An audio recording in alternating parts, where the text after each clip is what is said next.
جدا جدا، يعني ان شاء الله يعجبكم.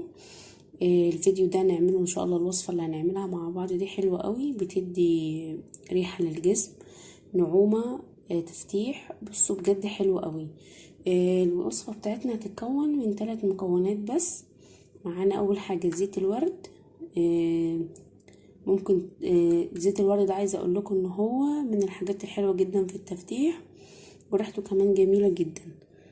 تمام. ده بتجيبيه من عند العطار، ومكتوب عليه زيت خام زي ما انتم شايفين اهو، يعني نوع نضيف كويس. تقولوا للعطار كده عايزه زيت الورد زيت خام، مبتبقاش غاليه يعني ولا حاجه، فهي ممكن تيجي في حدود 10 جنيه يعني كده. بس ده ممكن سعرها يختلف من مكان لمكان يعني. بس هي حلوة قوي. ومعانا مية ورد. مية الورد ده يديتي مية الورد اللي هي البامبي، فيستحسن ان انتوا تجيبوها البيضة يعني. وزيت جونسون. اول حاجة هنعملها مع بعض، عايزة اقول لكم انا بستخدم الوصفة دي كتير وصورتها كذا مرة، والفيديو اتحذف من عندي، فيا رب ان شاء الله كده ما يتحذفش المرة دي. عايزه اقول لكم انا بستخدمها على طول. هنحتاج ازازه زي دي بتاعت ريحه كده او برفان كده يعني بخاخ. عايزه اقول لكم الازازه عندي لسه فيها ايه اللي انا بستخدمها، بس حبيت ان انا اعملها تاني معاكم.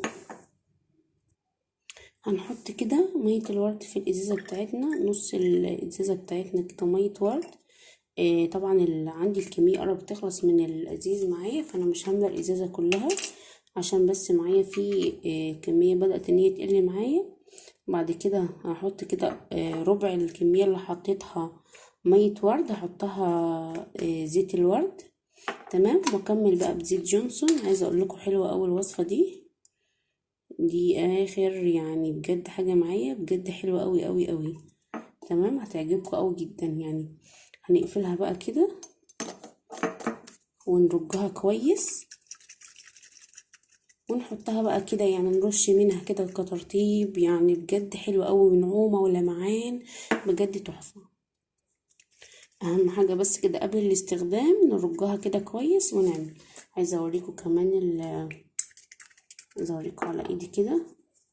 هنحط طبعا كده وندهن ايدينا اي مكان كده عايزين ايه نرطبه ونخلي ريحته حلوه، ريحته كويسه، ومكان يعني تفتيح وكل حاجه ما فيهوش اي اثار جانبيه يعني.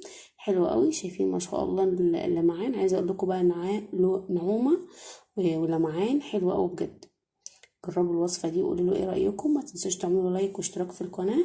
اشوفكم في رعايه الله. السلام عليكم.